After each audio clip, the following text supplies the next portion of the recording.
Yes, we are live now. Hello friends, this is Imanshi and welcome to Let's Learn। तो पहले तो सभी को हैप्पी न्यू ईयर। ये नए साल की पहली क्लास है यूट्यूब पर। वैसे तो बैचेस में क्लासेस हो रही थी, तो सभी को गुड इवनिंग, नमस्कार, राम राम, सत श्री अकाल, अस्सलाम वालेकुम, what you feel connected with. Start करेंगे maths pedagogy in one shot. हम Hindi pedagogy in one shot कर चुके हैं, English pedagogy in one shot कर चुके हैं, EVS pedagogy in one shot कर चुके हैं, जिसको आपने देखा है, पढ़ा है, समझा है। फ्री नोट्स आप डिस्क्रिप्शन बॉक्स से डाउनलोड कर दीजिएगा। ये वो वाला टाइम है जब 2 शिफ्ट आपकी सीटेट के एग्जाम्स हो चुके हैं, 2 शिफ्ट्स में, यानी 2 दिन पेपर हुए हैं। बाकी अभी भी ऐसे लोग हैं जो जाग रहे हैं और उनको चीजें पढ़नी है अभी भी, है ना। तो एक बार मुझे बताओ, ये सेशन चल पा रहा है, नहीं चल पा रहा है, कोई समस्या, कोई परेशानी कुछ है तो। और अभी भी ये बिल्कुल सही समय है कि आप एक हफ्ते भी ठीक से पढ़ लें तो आपका पेपर क्लियर हो जाएगा, जिन लोगों ने पढ़ाई नहीं की अभी तक भी।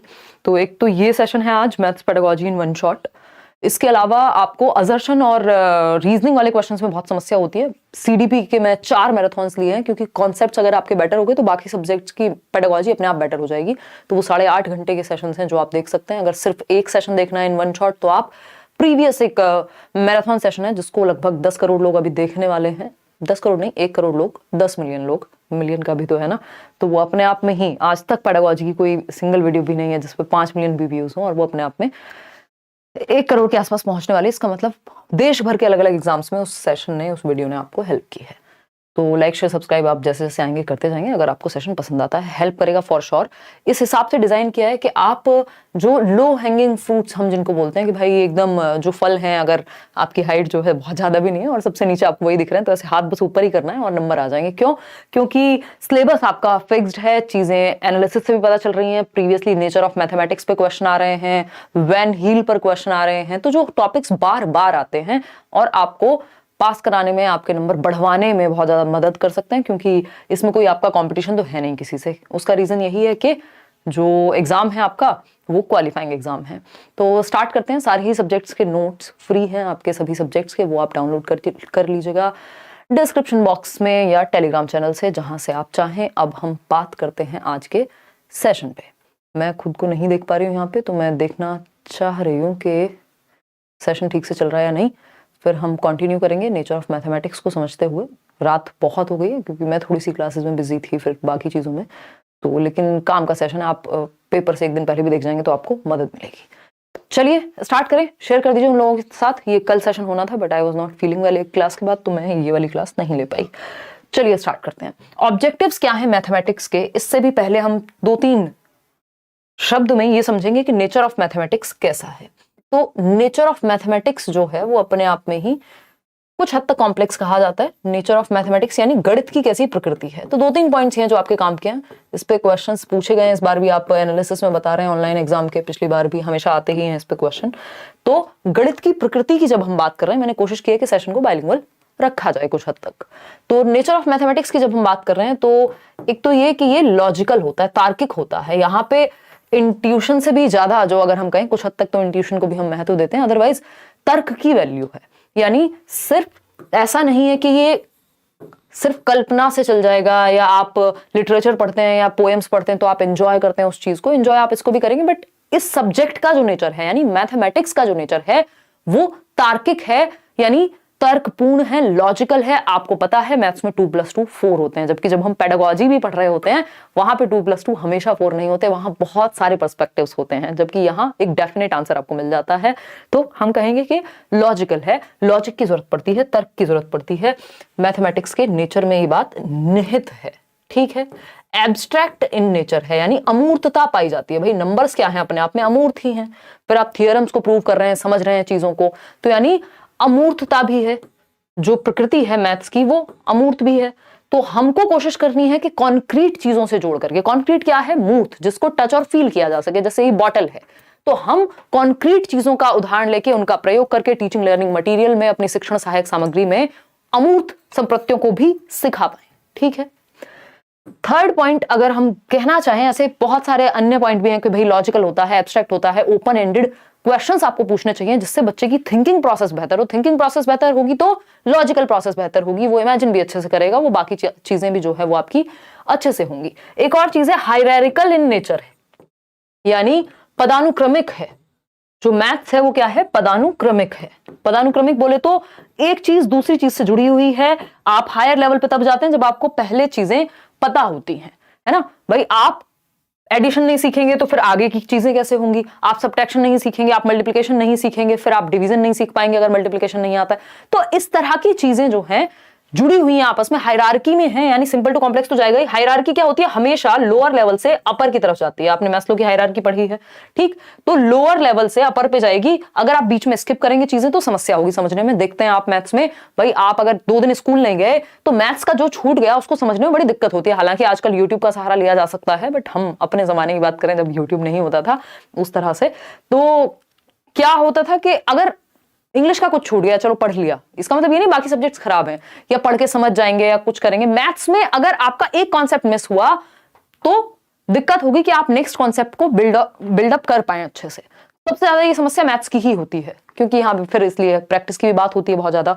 तो हायरार्किकल इन नेचर है, यानी पदानुक्रमक है। और एक चीज भी कही जाती है जो एनसीएफ कहता है आपका, टॉल शेप ऑफ मैथमेटिक्स। इसमें हम अभी आएंगे। टॉल शेप भी कुछ हद तक इसी बात को जस्टिफाई करता है कि जो स्पाइरल है, यानी चीजें आपस में गुथी हुई हैं, वर्तुलाकार हैं। और अगर एक कॉन्सेप्ट, अगर आपको एडिशन ही नहीं आता, मान लीजिए आपको सब्ट्रैक्शन ही नहीं आता, आपको मल्टीप्लिकेशन नहीं आता, अगर आपको कोई इक्वेशन दे दी जाए सॉल्व करने के लिए, आप कैसे करेंगे उसको सॉल्व। तो नए टॉपिक के लिए पुराना टॉपिक आना जरूरी है। यानी टॉल शेप तभी बिल्ड होगी, जैसे हम एक बिल्डिंग बनाते हैं, जब ये वाली नींव जो है आपकी मजबूत हो, तभी आप नेक्स्ट टॉपिक सीख पाते हैं। स्पाइरल करिकुलम जैसी भी एक चीज होती है जो ब्रूनर कहते हैं। तो हमें ये ध्यान रखना है, ये क्या है, लॉजिकल इन नेचर है, एब्स्ट्रैक्ट है, हायरार्किकल है इन नेचर, ठीक। आगे बढ़े, समझते हैं अब इसके ऑब्जेक्टिव्स क्या हैं, गणित क्यों पढ़ा रहे हैं हम। उद्देश्य तो होते हैं हर सब्जेक्ट के, तो ऑब्जेक्टिव्स की जब हम बात कर रहे हैं तो टीचिंग मैथमेटिक्स यानी गणित पढ़ाने के क्या उद्देश्य हैं, फटाफट से समझेंगे। ये सेशन थोड़ा सा शॉर्ट और टू द पॉइंट होने वाला है, क्योंकि पेपर में डायरेक्टली आपको हेल्प करेगा, सिंपल बात, ठीक। Mathematisation of the child's thought process, इस बार भी इस पे क्वेश्चन आया, हमेशा आते हैं इस पे क्वेश्चन के एक ऑब्जेक्टिव, एक उद्देश्य क्या है। हम आज भी जो पढ़ रहे हैं इसका उद्देश्य क्या है। आपका पेपर है 9 तारीख को, या जिनके भी आगे आने वाले एग्जाम्स हैं, मैथ्स पेडागोजी पढ़नी है, तो उस पेपर में मदद हो सके, इसलिए हम आज ये पढ़ रहे हैं। तो उद्देश्य क्या है कि सीटेट के एग्जाम के लिए पेडागोजी जहां पे भी पूछी जाती है उसके लिए हम पढ़ रहे हैं। तो ये एक उद्देश्य हो गया, ठीक। तो उसी तरह से मैथ्स पढ़ाने का भी उद्देश्य है। मैथ्स पढ़ाने का उद्देश्य ये नहीं है कि बस टॉपिक्स आ जाएं, चैप्टर्स पता हो बच्चे को। ये एक कथन है जिसको बहुत बार रिपीट किया जाता है, बताइएगा किसका कथन है, मैंने नोट्स में दिया हुआ है। तो और कहा जाता है कि ये जरूरी है कि बच्चे बहुत ज्यादा गणित सीखने की बजाय उनके थॉट का मैथमेटाइजेशन हो जाए, उनकी थॉट में, उनके विचार में गणितीयकरण हो जाए, वो तार्किक ढंग से सोचना सीख जाएं, समझना सीख जाएं, उनके विचार, उनका दिमाग, उनकी थॉट प्रोसेस, चिंतन प्रक्रिया का गणितीकरण होना जरूरी है, बजाय कि हम क्या करें, बहुत ज्यादा गणित सीख लें। बिल्कुल, अब देखो अलग अलग लोग इस पे अलग अलग बात कर रहे हैं। डेविड व्हीलर का कथन है, ठीक, पॉलिया का नहीं है। पॉलिया ने अभी क्या दिया है, अभी इस बार भी पॉलिया से एक क्वेश्चन आया, अभी मैं नेक्स्ट टॉपिक में कराऊंगी। तो mathematisation of the child's thought process, बच्चे की विचार प्रक्रियाओं का गणितीयकरण।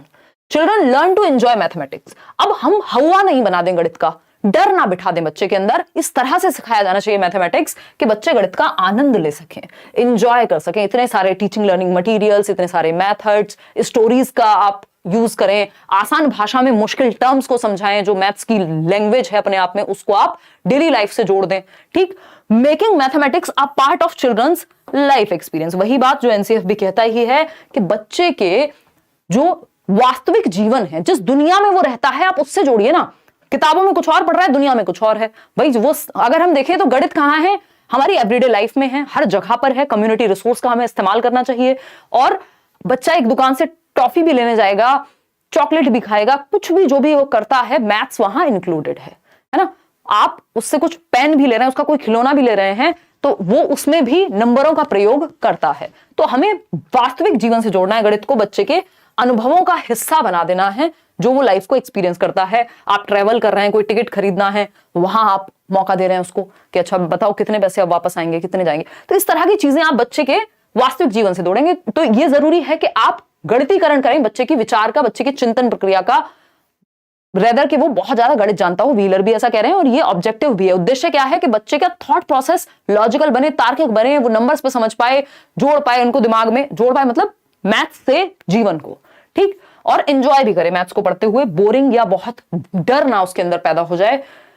To develop logical thinking among the children, again तार्किक विषय है, हमने पहले ही पढ़ लिया। नेचर क्या है इसका, लॉजिकल है, एब्स्ट्रैक्ट है, ठीक, बहुत ज्यादा कॉन्क्रीट नहीं है, वो हम बनाते हैं उसको कॉन्क्रीट चीजों से जोड़ करके। भाई हम दो की बात करें तो अपने आप में दो थोड़ा ना बहुत ज्यादा कॉन्क्रीट है, लेकिन जब हम कहेंगे दो सेब यानी 2 एप्पल्स 2 चॉकलेट्स, तो वो तुरंत मूर्तता धारण कर लेगा, ठीक है ना, कोई दिक्कत परेशानी दर्द समस्या नहीं होगी यहां तक। 5th पॉइंट है children understand the basic structure of, जिनको मैथ्स में बहुत दिक्कत होती है वो भी ये सेशन देखें, बिल्कुल नॉर्मल भाषा का प्रयोग करते हुए हम आपके 10 नंबर तो कम से कम एंश्योर करा देंगे 15 में से। 15 का ही आती है ना पेडागोजी, ठीक, बहुत ज्यादा फेंकने का मतलब आदत भी नहीं है, नेचर भी नहीं है, आने को आ जाए आपके बहुत ज्यादा अगर आप प्रीवियस ईयर या नोट्स वगैरह भी पढ़ लें, बट एटलीस्ट तो children understand the basic structure of mathematics, that is arithmetic, algebra, geometry and trigonometry, यानी बच्चे गणित की मूल संरचना, जो बेसिक स्ट्रक्चर है, कैसे गणित बना है, जियोमेट्री है, अर्थमेटिक है, एल्जेब्रा बीज गणित है, ज्यामिति है, इन त्रिकोणमिति है, इन सब के बारे में जान पाए। ये भी एक क्या है हमारा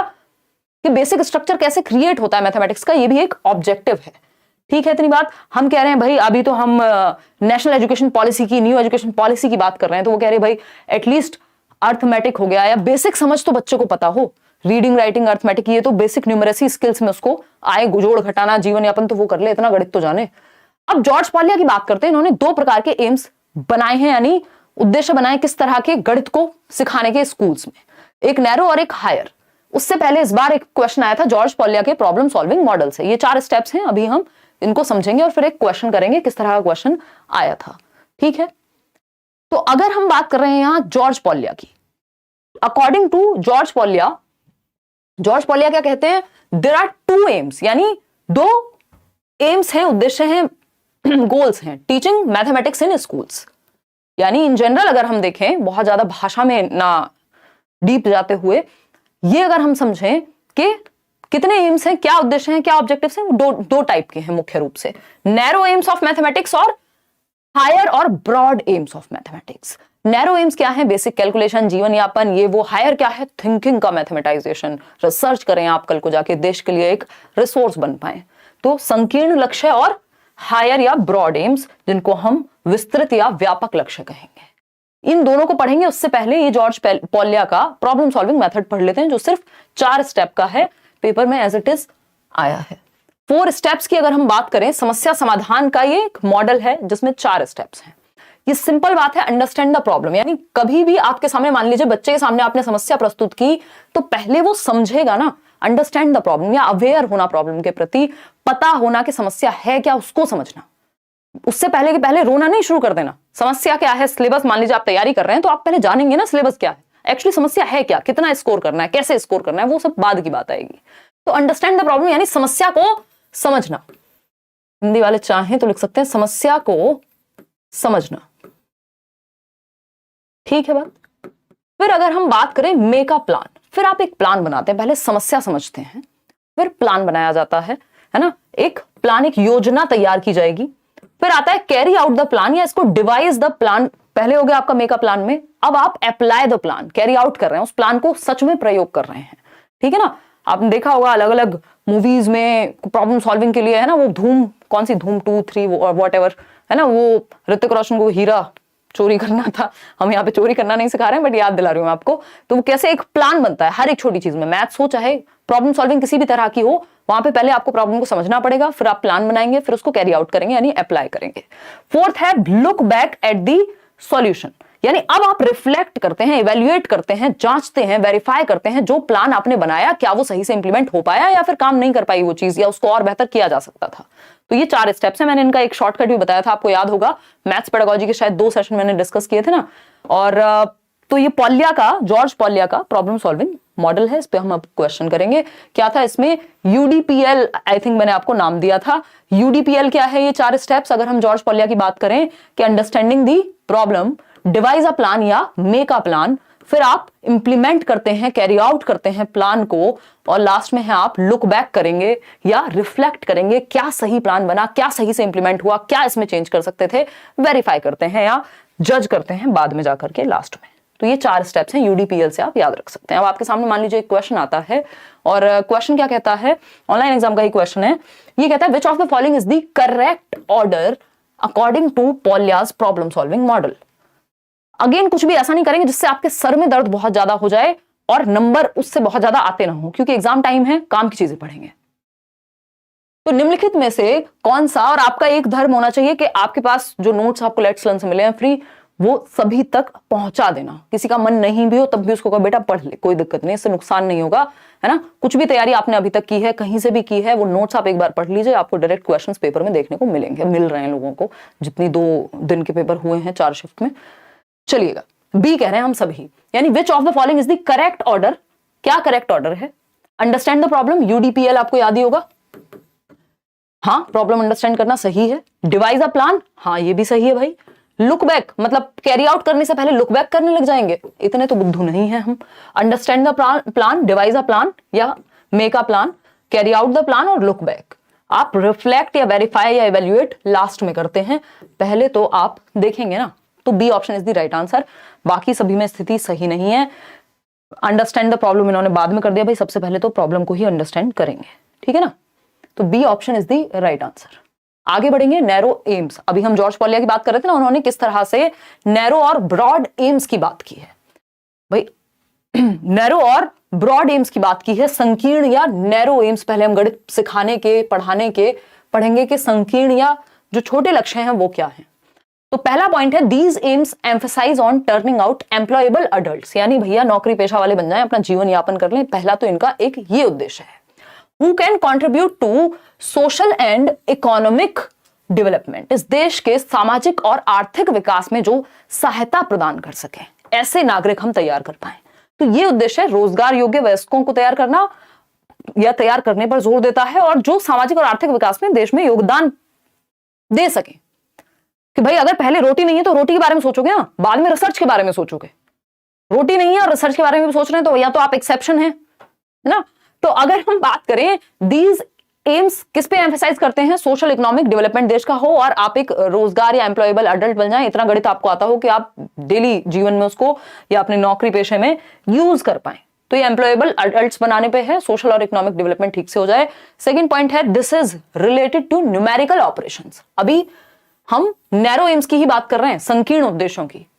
तो ये न्यूमेरिकल ऑपरेशंस बच्चे को बेसिक आते हो, मेजरमेंट, भाई अपनी ही हाइट मेजर करनी है, पता ही नहीं है सेंटीमीटर में करें, इंच में करें, किस में करें, कैसे करें, बेसिक मैथ्स भी नहीं आता तो दिक्कत होगी।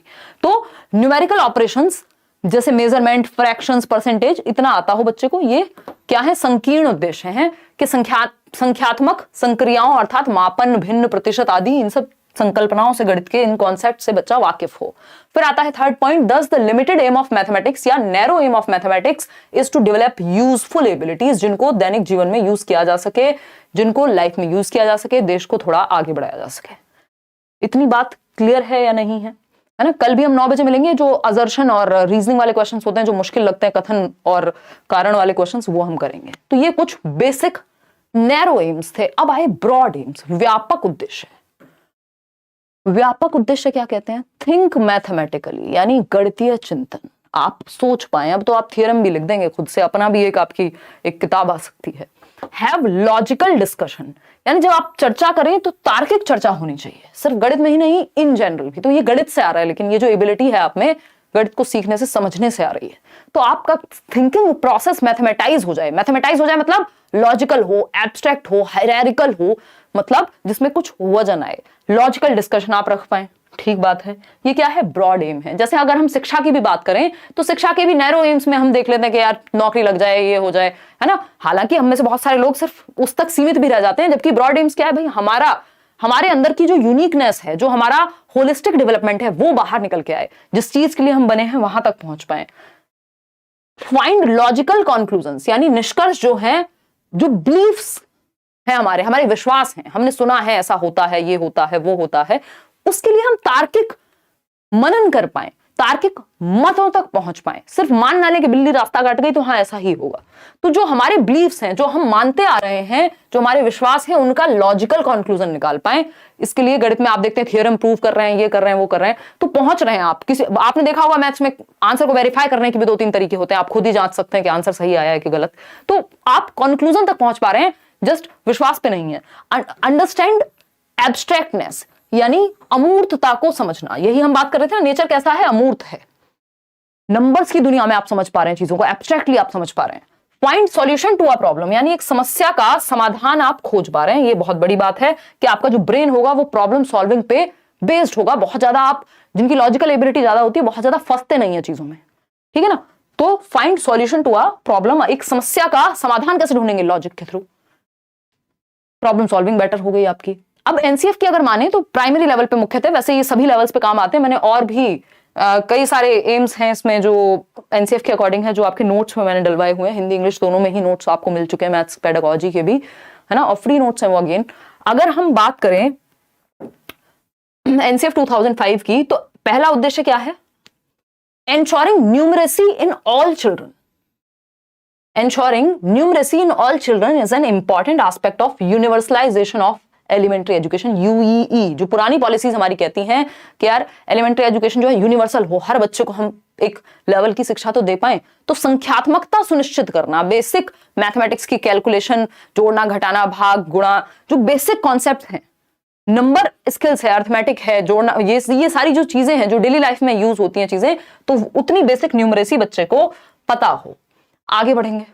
Eight this level progression should be from concrete to abstract. बच्चा कितने साल का होता है प्राइमरी लेवल पे, 6 से 11 वर्ष का। और अगर elementary 6th to 8th class की बात करें, भाई ये 6 से 11 का होता है, कक्षा 1 से 5 तक, ठीक है ना। 6 साल का बच्चा जाता है फर्स्ट क्लास में, ये बात हम बहुत पहले से जानते हैं, कुछ इसमें नया नहीं है, ठीक। अगर हम बात कर रहे हैं 11 से फिर हम 14 साल तक की, तो वो 6th to 8th क्लास है। और आपका 6 से 14 तक ही हम फ्री एंड कंपलसरी एजुकेशन की बात करते हैं आरटीई में।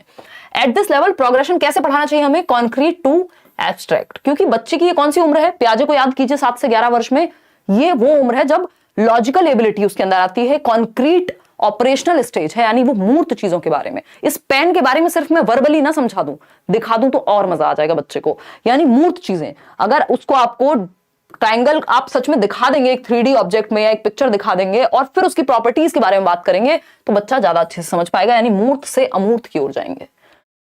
थर्ड पॉइंट क्या है, फटाफट से बताएंगे थर्ड पॉइंट क्या है। हेलो दी, please check online papers of 2021 December by doing your classes Hindi English math pedagogy, we can solve. अच्छा, और थोड़ी सी मेहनत करोगे अगर साहिल, तो आप देख पाएंगे। मैंने प्रीवियस कराया तो वो है, कर तो रहे हैं, और कर लेंगे, डोंट वरी। समझ नहीं पा रही हूँ आपकी बात, कैसे कहना चाह रहे हो, मतलब 15 में से 7 8 कैसे सॉल्व कर पा रहे हो, थोड़ा सा और बताओ समस्या। अगर हम बात कर रहे हैं यहाँ पे, encourage non number areas like shapes, special understanding, patterns, measurement and data handling. यानी नॉन नंबर एरियाज, शेप्स को समझ पाए बच्चा, स्पेशल अंडरस्टैंडिंग मतलब जो आकृतियां हैं, जैसे ये बॉटल भी है तो ये कैसे बनी है, क्या शेप यूज हुई है, इन सब पे स्पेशल थिंकिंग भी वो कर पाए। यानी वो इन रिलेशन टू स्पेस और आपकी शेप्स को भी वो समझ पाए, जिसको हम कुछ हद तक ज्योमेट्री की तरफ ले जाते हैं, ठीक है ना।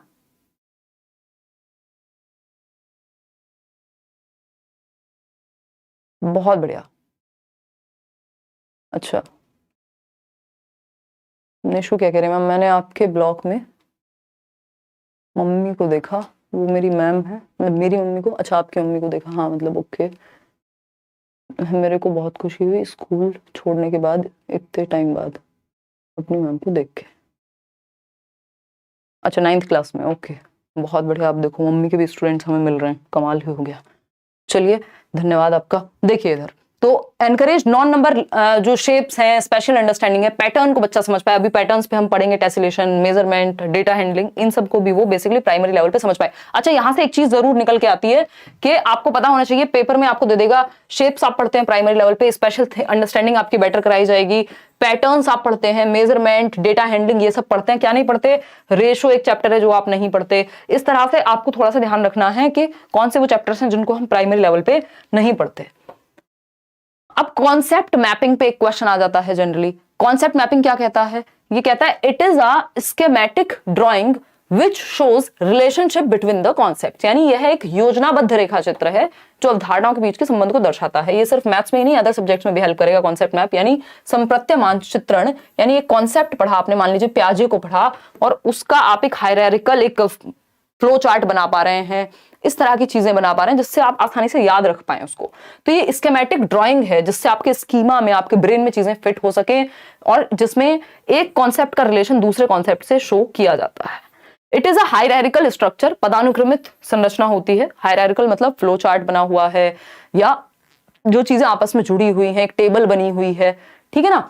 और साहिल एक काम कर लो इसमें ना कि प्रीवियस ईयर तो साथ में करना ही है, डायरेक्टली कुछ चीजें मिलेंगी आपको पेपर में, कुछ चीजें इनडायरेक्टली भी मिलेंगी, तो उस कॉन्सेप्ट को समझने के लिए प्रीवियस ईयर तो थोड़ा करना ही पड़ेगा, ठीक है ना।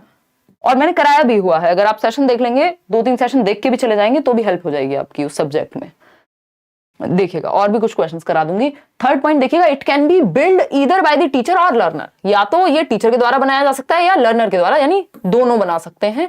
भाई आपका टीचर भी आपको कॉन्सेप्ट मैप बनवा सकता है और आप खुद भी, किसी टॉपिक को आपने पढ़ा है तो आपको याद रखना है, अच्छा प्याजे में 4 स्टेजेस थे, अच्छा वो 4 स्टेजेस कौन सी थी, 4 एलिमेंट्स कौन से थे, तो वो कॉन्सेप्ट मैप बन जाएगा जो आप फ्लो चार्ट के रूप में या उसमें अलग अलग शेप या कलर के द्वारा प्रॉपर एक चार्ट जैसा बना सकते हैं।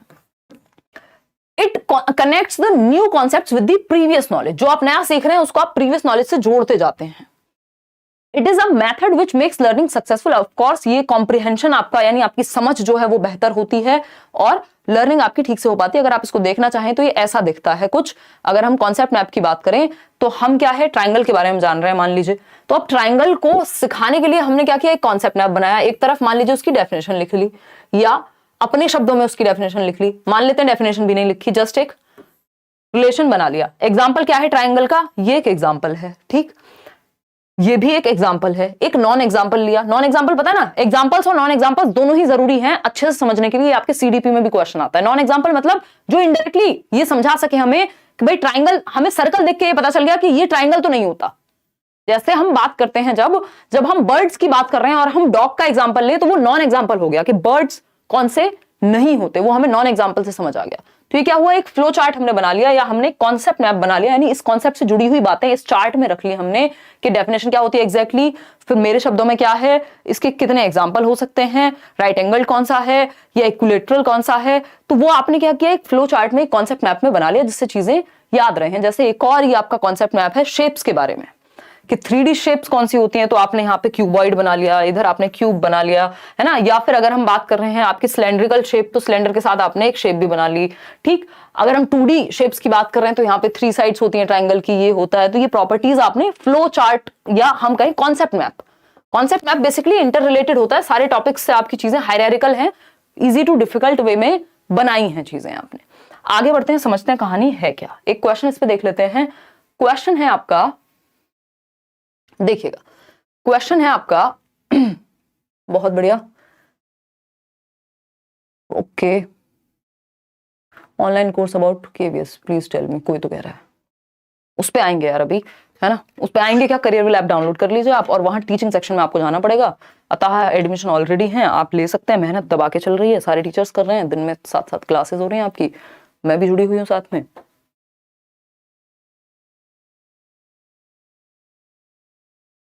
अगर सिर्फ पेडागोजी पढ़नी है तो पेडागोजी स्पेशल बैच ले सकते हैं आप, लेकिन दोनों मत ले लीजिएगा गलती से कि आप पेडागोजी स्पेशल भी ले लें और आप कंप्लीट बैच भी ले लें। कंप्लीट का मतलब ही है उसमें पेडागोजी अपने आप शामिल होगी। देखिएगा तो क्वेश्चन क्या है, which one of the following statements is not true about concept maps. Concept map के बारे में क्या सही नहीं है। Concept maps represent a collection of interconnected concepts, बिल्कुल सही बात है भाई। अगर ट्राइंगल के बारे में पढ़ रहे हैं तो उसमें कितने टाइप्स के ट्राइंगल होते हैं, अच्छा इक्विलेटरल कौन सा होता है, अच्छा राइट एंगल कौन सा है, तो वो इमेज हमने अभी बनी हुई देखी, तो बिल्कुल आपस में जुड़ी हुई प्रॉपर्टीज को हम यहाँ लिखते हैं, सही बात है। प्रॉपर्टी वो बंगले वाली नहीं, मतलब कैरेक्टरिस्टिक्स जो है। Concept maps should be constructed by teachers only, ये गड़बड़ है, क्योंकि बच्चे भी कंस्ट्रक्ट कर सकते हैं और टीचर खुद भी। भाई आपको नोट्स मिले हैं उसमें कॉन्सेप्ट मैप्स हैं, चीजें जुड़ी हुई हैं, कहीं कहीं आपको डायग्राम मिल जाएंगे, ठीक। Concept maps are hierarchical in nature, हाँ हायरार्किकल होते हैं, लिंक करते हैं प्रीवियस नॉलेज से नई नॉलेज को, बिल्कुल सही बात है। लेकिन क्या है, ये सिर्फ टीचर कंस्ट्रक्ट करेंगे, ये गड़बड़ है। तो ये आपको बाकी की 3 बातें भी पता होनी चाहिए, अगली बार ऑप्शन घुमा के दे देगा। एक आपका बहुत ही फेवरेट टॉपिक जिसको वैन हील कहते हैं हम, यहाँ से एक क्वेश्चन आता ही आता है, हर बार आता है, ठीक। इस बार भी आ रहे हैं जो आपके फीडबैक है। एग्जैक्ट क्वेश्चन तो आप लोगों ने शेयर नहीं किया है, मैथ्स में याद रखना मुश्किल होता है, बट आपने बताया है कि भाई ये भी आ रहा है, ठीक। तो अगर हम इसमें देखें तो हमारे 3 लेवल सबसे ज्यादा काम के हैं। इन्होंने बेसिकली ज्योमेट्रिकल थिंकिंग के लिए हम किस तरह से लेवल्स इन्होंने डिवाइड कर दिए, तो जीरो जिसको हम लेवल कहते हैं, या मतलब फर्स्ट हम अपने दिमाग में रख सकते हैं, बट ये जीरो लेवल है। विजुअलाइजेशन, फिर एनालिसिस, इनफॉर्मल डिडक्शन जिसे एब्स्ट्रैक्शन भी कहते हैं, अमूर्तता, फिर डिडक्शन और राइगर। इस पे क्वेश्चंस जनरली तो देखने को नहीं मिलते हैं, हद से हद डिडक्शन, नहीं तो ये शुरू के जो 3 हैं आपके, ये ज्यादा महत्वपूर्ण है। आपके प्राइमरी लेवल पे तो क्वेश्चंस यहीं सिमट जाते हैं। ठीक है ना, इतनी बात समझे। अब क्या कहानी है, एक एक करके समझते हैं। ये हमने देखा, ये पीडीएफ भी आपको मिल जाएगी, डोंट वरी।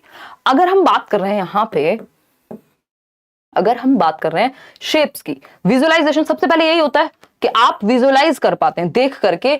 आपने सर्कल देखा, आपने ओवल देखा, आपके लिए सर्कल भी सेम है, आपके लिए ओवल भी सेम है ना। बस शेप का आपको अंतर पता होता है कि अच्छा ये डिफरेंट शेप है, ये डिफरेंट शेप है, बट बहुत ज्यादा आपको प्रॉपर्टी नहीं पता। बच्चे की बात हो रही है सबसे पहले विजुअलाइजेशन, यानी वो विजुअलाइज करता है देखने के बेसिस पे, जो चीजें उसको दिख रही होती हैं उस हिसाब से, उसको प्रॉपर्टीज का नहीं पता होता कि भाई जो आपका जिसको हम स्क्वायर कह रहे हैं यानी वर्ग कह रहे हैं, उसकी चारों जो है साइड्स वो इक्वल होती है, इतना उसे नहीं पता। बस वो एक शेप के आधार पे उसको पता है ये पेन अलग शेप का है, ये बॉटल अलग शेप की है, बस उसको इतना समझ में आता है, विजुअलाइज करके, नजर मार के, देख करके उसको इतना समझ में आता है। ये सिलेंड्रिकल है, ये नहीं है, क्या है उसको नहीं पता। ठीक, फिर है एनालिसिस। अब एनालिसिस के लेवल पे अब वो क्लासेस में यानी विभाजित करना शुरू कर देता है कि जिसकी कैरेक्टरिस्टिक्स अलग हैं। भाई अगर सर्कल है तो ये एक तरह की चीजें एक साथ आएंगी, ये एक साथ आएंगे, ये सिमिलैरिटी है इनमें, तो वो क्लासेस में विभाजित यहां करना शुरू कर देगा कि भैया ये सर्कल है, ये है, ये वो है, बेसिक उसको पता होगा। ठीक, वो क्लासेस में यानी कैटेगराइज कर सकता है। फिर आता है इनफॉर्मल डिडक्शन, यानी उसको थोड़ी प्रॉपर्टीज का आइडिया हो जाता है। अगर जब हम बात करें कि वो इनफॉर्मल डिडक्शन प्रॉपर्टीज का आइडिया हो जाएगा तो वो एनालाइज तो कर पाएगा। एनालिसिस का मतलब ये है कि शेप के आधार पे एनालाइज कर पाए वो। ठीक, इनफॉर्मल डिडक्शन में होता है कि अब इन शेप्स में रिलेशन क्या है, किसकी 4 साइड इक्वल होती हैं, किसकी 2 साइड इक्वल होती हैं, किसकी कोई भी नहीं साइड इक्वल होती। ये हो गया इनफॉर्मल डिडक्शन, यानी एब्स्ट्रैक्टनेस कहते हैं इसको। इस तरह से भी आप देख सकते हैं। ये हिंदी वाले नोट्स मिले हुए हैं, बट ये मैंने इंग्लिश में प्रेफर किया है। ज्यादातर जो लर्नर्स हैं वो अपने इंग्लिश मीडियम वाले ही हैं, यही डिस्क्रिप्शन बॉक्स में मिल जाएंगे। और फिर भी कोशिश रहती है कि चीजें बाइलिंगुअल लेके चले जाए। हिंदी वाले फिर भी अंग्रेजी थोड़ी समझ लेते हैं, अंग्रेजी वालों के सर में दर्द हो जाता है बहुत ज्यादा हिंदी देख के। देखिएगा विजुअल की अगर हम बात करें, जिसको विजुअलाइजेशन जीरो लेवल कह रहे हैं, ये कहीं पे आपको लेवल 1 मिल जाएगा, कहीं पे 0। तो विजुअलाइजेशन क्या है, बच्चा डिस्क्राइब कर पाएगा शेप्स को जैसी वो दिखती है उसके बेसिस पे। ठीक, कि एक बड़ा सा गोल एक कुछ था, ऐसा वो बता रहा है, किसी कार्टून में देखा उसने। अब उसको नहीं पता वो ओवल शेप थी कि वो सर्कल था, बस उसको आइडिया है शेप का आधार पे। एनालिसिस में क्या है, अब उसको थोड़ा प्रॉपर्टीज का आइडिया है कि भैया ये सर्कल है, ये ओवल है ना, ये ट्रायंगल है, या फिर अगर हम बात कर रहे हैं ये स्क्वायर है, तो शेप्स का उसको आइडिया रहता है। प्रॉपर्टीज का बेसिक जो नॉलेज है वो एनालिसिस के लेवल पे उसके दिमाग में आ जाती है। एब्स्ट्रैक्टनेस में वो इस प्रॉपर्टी में क्या रिलेशन है, इसमें क्या अंतर है, ये सब समझ पाएगा। एब्स्ट्रैक्टनेस पे क्या कर पाएगा, रिकॉग्नाइज कर पाएगा कि प्रॉपर्टीज का, जो प्रॉपर्टीज हैं अलग अलग शेप की, उनके बीच में क्या रिलेशनशिप है और कैसे उनको लॉजिकली उन शेप्स से जोड़ना है उन प्रॉपर्टीज को, या प्रॉपर्टीज के आधार पे चीजें अलग होती हैं, ये वो समझ पाएगा एब्स्ट्रैक्टनेस पे। डिडक्शन हमारे इतने कुछ काम का है नहीं, बट यहां पे लॉजिकल रीजनिंग आ जाती है जिससे वो थ्योरम को प्रूव कर पाता है। डिडक्शन का मतलब ही है कि आप एक नियम को ढूंढ पा रहे हैं, नियम से आगे बढ़ रहे हैं। राइगर हमारे काम का नहीं है। अब समझते हैं फटाफट से। एक क्वेश्चन है, बहुत ज्यादा मुश्किल नहीं है, आसान सा क्वेश्चन है, रिपीट हुआ है, हो सकता है, देखिएगा। According to Van Heel, at which level of geometric thinking can children assess the properties of a collection of shapes together? यानी assess the properties. ज्यामितीय सोच के या चिंतन के स्तर पर जिन्होंने ज्योमेट्रिकल थिंकिंग की, तो ये लेवल्स दिए ना वैन हील ने, एक साथ आकृतियों के संग्रहों के गुणों के बारे में यानी प्रॉपर्टी के बारे में बता पाएगा। अब बच्चा असेस कर पाएगा, और सिर्फ ना सिर्फ बता पाएगा, असेस कर पाएगा, आकलन कर पाएगा, आकलन कर पाएगा। श्रद्धा क्या कह रही, मैम मैंने आपके सारे नोट्स पढ़े हैं, मेरी एग्जाम 17 जनवरी को है, बस यही पूछना था, क्या सिर्फ ऑनलाइन प्रीवियस ईयर के 10 शिफ्ट कर लें तो इनफ हो जाएगा? श्रद्धा, मोर देन इनफ हो जाएगा। अगर नोट्स पढ़ने के बाद किसी को समस्या हो रही है, इसका मतलब प्रीवियस ईयर साथ में नहीं लगाए हैं। ऑनलाइन वाले 10-15 सेट जितने कर सकते हो, सिर्फ ऑनलाइन वाले, और कोई मॉक टेस्ट नहीं, कुछ नहीं, वो आप अच्छे से कर लो, उनको एनालाइज कर लो, जो भी चीज नहीं मिले, अलग लैंग्वेज अलग तरीके से पूछी गई है, बस दैट्स इट। तो वो तो करने हैं ऑनलाइन वाले सेट, और कुछ क्वेश्चंस मैं भी करा दूंगी। देखिएगा डी ऑप्शन कह रहे हैं, यानी असेस कर पा रहे हैं आप, आकलन कर पा रहे हैं प्रॉपर्टी के आधार पे। तो ये विजुअलाइजेशन है। विजुअलाइजेशन तो बस बच्चा शेप देख लेता है, उसको आधार समझ नहीं आ रहा। इनफॉर्मल डिडक्शन में तो रिलेशनशिप क्या है उस पर भी पहुंच जाएगा। यहाँ पे सिर्फ आकलन करना है, यानी एनालाइज करना है प्रॉपर्टी के बेसिस पे, उसको पता होता है अंतर प्रॉपर्टी के बीच में जो रिलेशन है कि ये दोनों प्रॉपर्टीज कैसे अलग हैं, इनकी इन शेप्स की प्रॉपर्टीज कैसे अलग हैं, ये वो रिलेशनशिप को एनालाइज करना सीख जाएगा, असेस कर पाएगा प्रॉपर्टी के आधार पे। एक और क्वेश्चन है छोटू सा, ये कहता है आइडेंटिफाई अ डिजायरेबल प्रैक्टिस, यानी जो काम होना चाहिए पॉजिटिव बात ज्योमेट्री पढ़ाने के लिए प्राइमरी लेवल पे, ज्यामिति पढ़ाने के लिए शेप्स की जिसमें बात हो रही है, किस चीज का प्रयोग करना चाहिए। बहुत टू द पॉइंट सेशन रखने वाले हैं, फटाफट से अगर आपका मन है ये जवाब दे सकते हैं, नहीं तो इस सेशन के बाद पीडीएफ मिलेगा, आप प्रैक्टिस भी कर सकते हैं। तो geometry at primary level should be limited to recognition of simple basic shapes, basic shapes तक ही सीमित रहनी चाहिए प्राइमरी लेवल पे ज्योमेट्री, या teacher should begin by giving clear definitions of simple shapes, पहले डेफिनेशन ही पेश कर दो बच्चे के सामने, इनको तो हम अवॉइड करते हैं। Children should be given ample opportunities, आपको सिंपल याद रखना है पेडागोजी में, जहां बच्चा ज्यादा एक्टिव है वो ऑप्शन बेहतर है। Children should be given ample opportunities to develop an intuitive understanding of space, यानी वो जो स्पेस है, शेप है, इन सब के बीच के लिए उसको एक सहज मौका मिलना चाहिए, ऐसी अपॉर्चुनिटीज, ऐसे अवसर मिलने चाहिए ताकि इन सब के बारे में वो सहजता से बता सके कि अच्छा मेरे घर में ये वाली मैंने एक बॉटल देखी थी, उसकी शेप भी ऐसी ही थी मैम, अच्छा वो भी फिर इस ही एक प्रकार में आएगी, अच्छा वो सिलेंड्रिकल रही होगी। तो उसको अपॉर्चुनिटीज दी जाए, जहां बच्चा सबसे ज्यादा एक्टिव है वो बेस्ट ऑप्शन है। इन सब में रियल में एक्टिव नहीं है, यहां पे अपॉर्चुनिटी मिली है, सबसे ज्यादा एक्टिव सी ऑप्शन में है। चलिए आगे बढ़ते हैं, सिमेट्री की बात कर लेते हैं, इस पे भी कुछ क्वेश्चंस आते हैं हर साल। सिमेट्री की अगर हम बात करें, इसको सममिति कह देते हैं। सिमेट्री क्या है? The quality of being made up of exactly similar parts facing each other और अराउंड एन एक्सिस, यानी एक एक्स एक्सिस और वाई एक्सिस पता ही है आपको, एक्सिस के अराउंड बिल्कुल अगर दो पार्ट में कट कर दे किसी चीज को तो एकदम सेम निकले, है ना।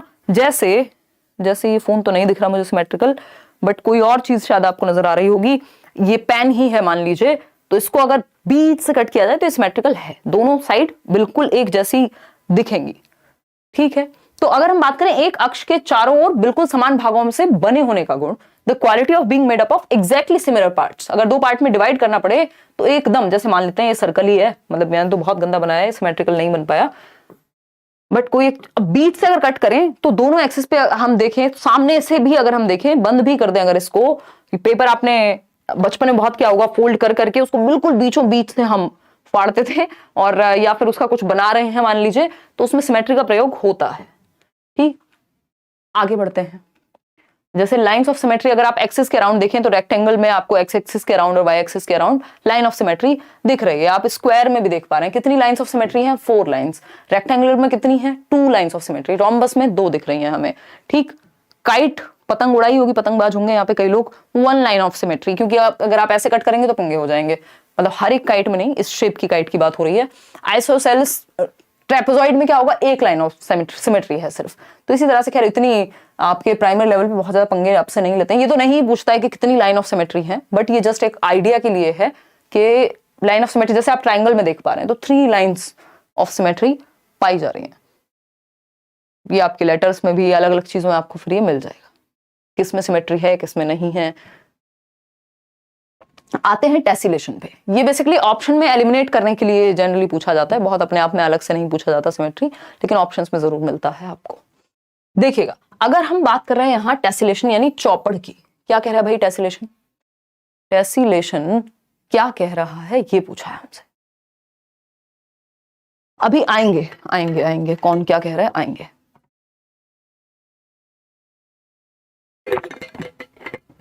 बहुत बड़ा सेशन नहीं है, बिल्कुल जो बहुत जरूरी चीजें हैं बार बार रिपीट होती हैं उन्हीं चीजों को हम डिस्कस कर रहे हैं।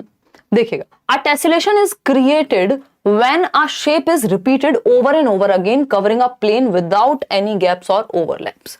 यानी जब एक शेप बार बार रिपीट हो रही हो, जब एक शेप बार बार रिपीट हो रही हो, जैसे इसमें भी आप देख पा रहे होंगे, स्वेटर में भी क्या है, टेसिलेशन है, एक पैटर्न रिपीट हो रहा है कहीं ना कहीं। तो वो जो पैटर्न रिपीट हो रहा है दैट मींस टेसिलेशन, उसी को कह रहे हैं हम। तो एक टेसिलेशन इज क्रिएटेड, कब क्रिएट होता है ये, जब एक शेप बार बार रिपीट होती है over and over again covering a plane, पूरे एक प्लेन को कवर करने में, विदाउट एनी गैप्स और ओवरलैप्स। यानी एक दूसरे के ऊपर चढ़े हुए नहीं है, ये ओवरलैप नहीं कर रहे, बस इस प्लेन को क्या किया हुआ है, कवर किया हुआ है, सेम शेप्स रिपीट हो रही हैं। आपने अपने घर की टाइल्स में देखा होगा, किसी होटल में देखा होगा, स्कूल में देखा होगा, तो सेम पैटर्न बार बार रिपीट होता है, उस स्पेस को कवर करता है। उसी को हम टेसिलेशन कहते हैं। हिंदी में भी आप इसको ऐसे ही याद रख सकते हैं, टेसिलेशन। चौपड़ भी बोल देते हैं इसको, कई लोग चौपाई बोल देंगे। तो ये टेसिलेशन के ही उदाहरण है, इस तरह जो पैटर्न्स बार बार रिपीट होते हैं। ये इस तरह की एक मैट तो हमने टीचिंग ट्रेनिंग में बनाई भी थी, बड़ा उसमें पैटर्न रिपीट करके, बड़ी मेहनत का काम था, है ना। तो ये क्या टेसिलेशन का उदाहरण है। उसमें देखिए आप, ये जो एरो वाली शेप है वो बार बार रिपीट हो रही है, वो रेड कलर आप देख रहे हैं, येलो कलर देख रहे हैं, उसी का रेपिटेशन है। तो अगर हम बात करें क्वेश्चन की, तो इस तरह का एक क्वेश्चन तो इस बार भी आ रहा है, ऑनलाइन में भी और ऑफलाइन में भी आता था। Which of the following topics are not part of primary school mathematics curriculum as per NCF 2005। वो किसी किसी बैच में अगर मुश्किल क्वेश्चंस आए, उसको लेके बहुत ज्यादा बैच बोल रही हूँ शिफ्ट में, तो उसको देख लेना है अगर कुछ नया मिला है तो, जैसे ऑनलाइन की ही बात करें। अदरवाइज जो कॉमन टॉपिक्स हैं वो स्टिल सेम ही है।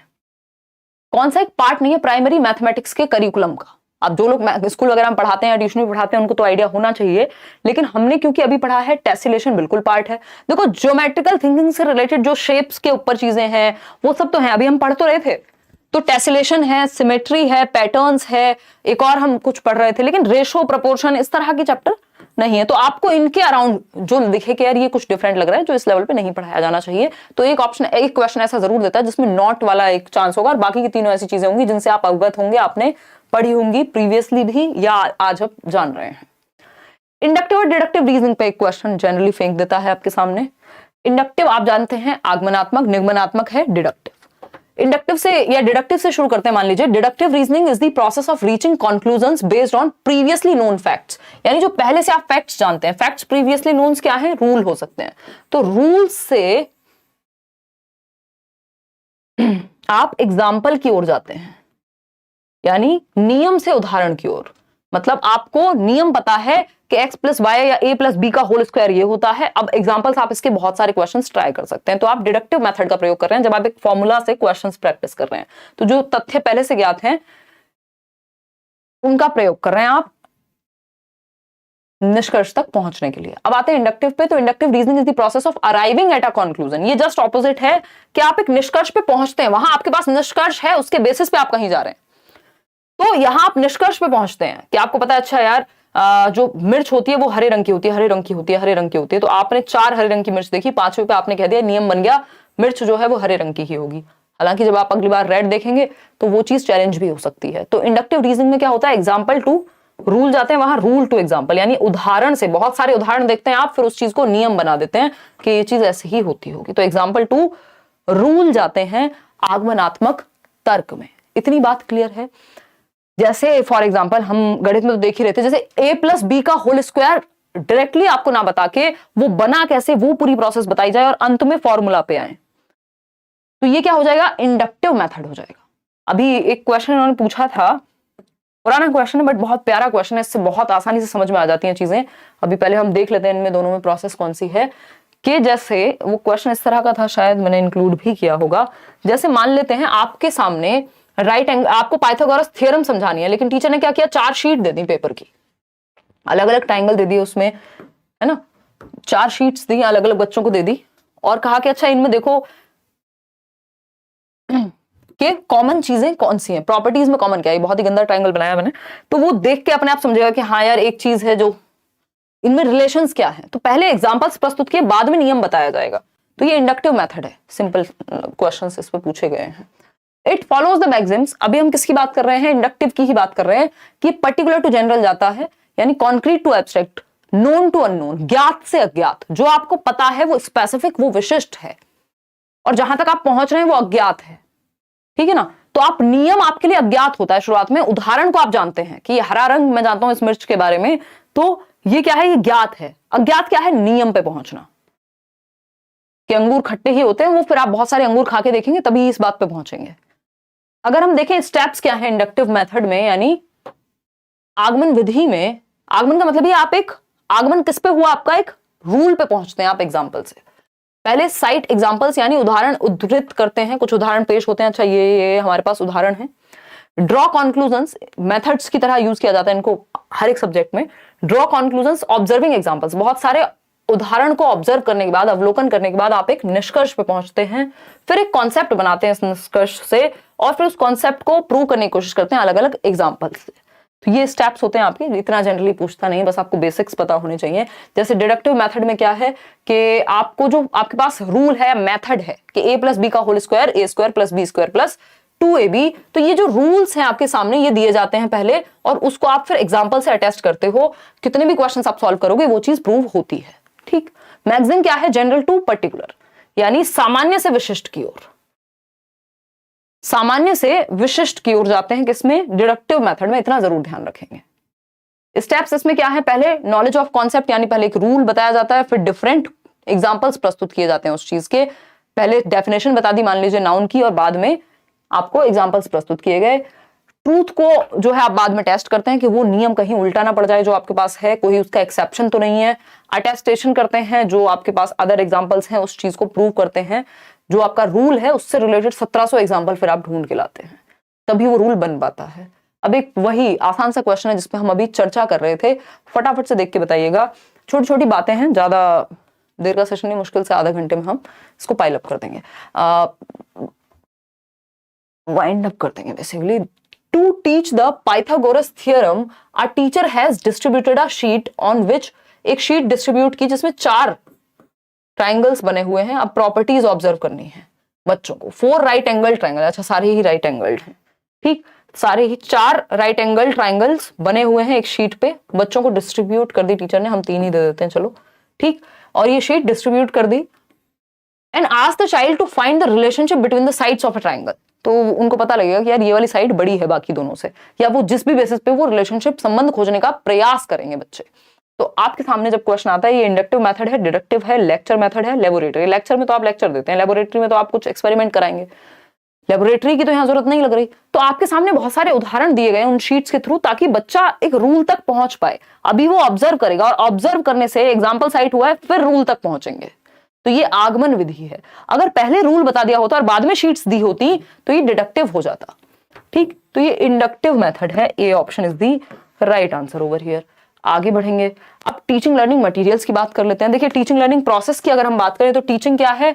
जहां पे आप बेसिकली इंस्ट्रक्ट करते हैं और नॉलेज को बिल्ड करने का मौका देते हैं। कंस्ट्रक्टिविज्म की माने तो रचना करने देते हैं। बच्चा ज्ञान की संरचना करता है, रचना करता है एक्टिवली, सक्रिय रूप से।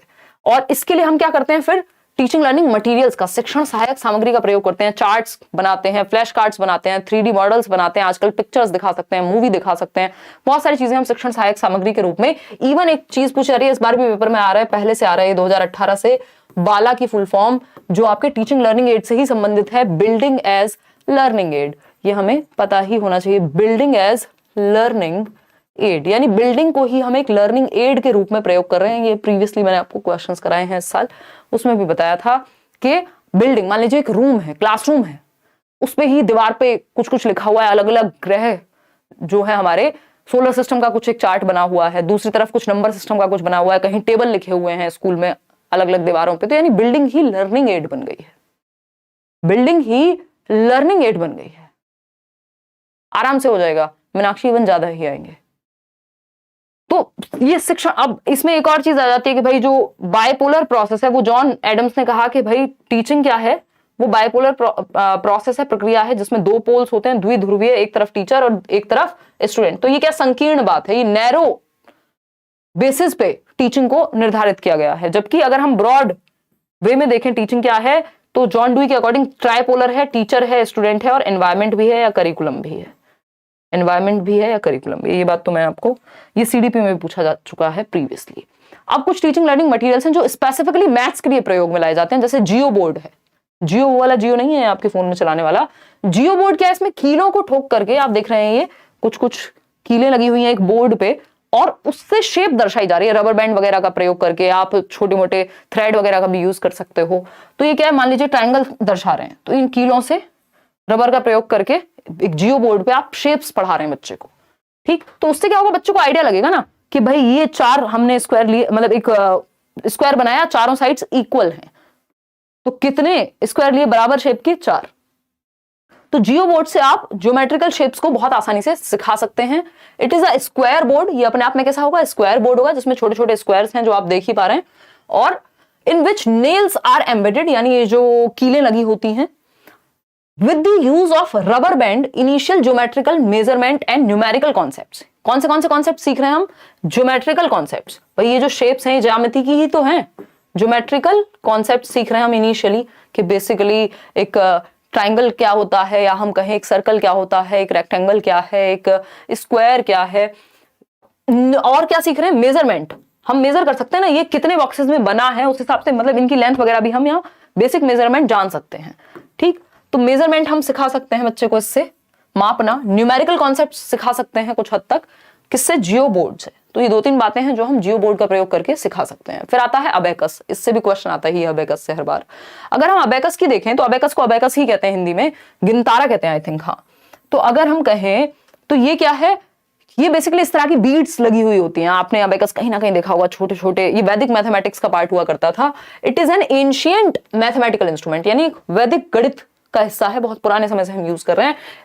It is a frame generally of would, generally तो ये वुड या प्लास्टिक के भी आते हैं आजकल, छोटे छोटे आपने देखे हो, यानी लकड़ी का या फिर प्लास्टिक का एक पीस है, ये फ्रेम है। That holds rods with freely sliding beads mounted on them.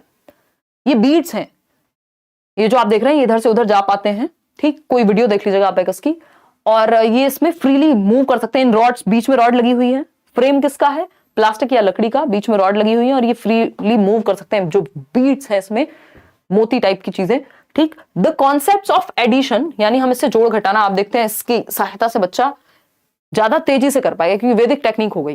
ठीक, तो एब्स्ट्रैक्शन, घटाना, जोड़ना, एब्स्ट्रैक्शन बोल रही हूँ, addition, subtraction, multiplication, division, fractions, square root, place value etcetera. Fractions generally हम इससे अवॉइड करते हैं, तो स्क्वायर रूट, प्लेस वैल्यू, ये सब हम सिखा सकते हैं। और specially addition, subtraction, multiplication, division, ये जो बॉड मास वाली कहानी है उसके लिए तो ये बेहद हेल्पफुल रहेगा। फिर आता है डाइंस ब्लॉक, ये भी आपने देखा होगा। डाइंस ब्लॉक क्या है, dice block, these are manipulative tools used to teach basic addition, subtraction, counting, place value, multiplication, place value के लिए तो ये बहुत महत्वपूर्ण है। इस पे क्वेश्चन बहुत पूछा जाता है place value के लिए, तो आपका डाइंस ब्लॉक जो है बहुत महत्वपूर्ण है। और डेसिमल नंबर्स की अगर हमें मल्टीप्लिकेशन सिखानी हो तो ग्रिड का प्रयोग हम बहुत करते हैं इसमें से। These are 4 types of, इसमें 4 टाइप की चीजें यूज हो रही हैं।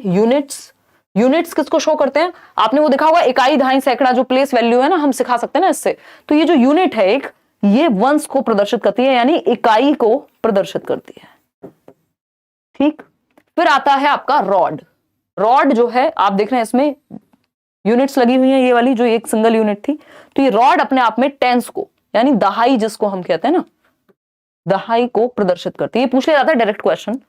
फ्लैट्स जो है, अब ये फ्लैट बनाया हुआ है इन्होंने, ये फ्लैट्स हंड्रेड्स का को रिप्रेजेंट करते हैं, यानी सैकड़ा जिसको हम कहते थे, if I am not wrong, Hindi में।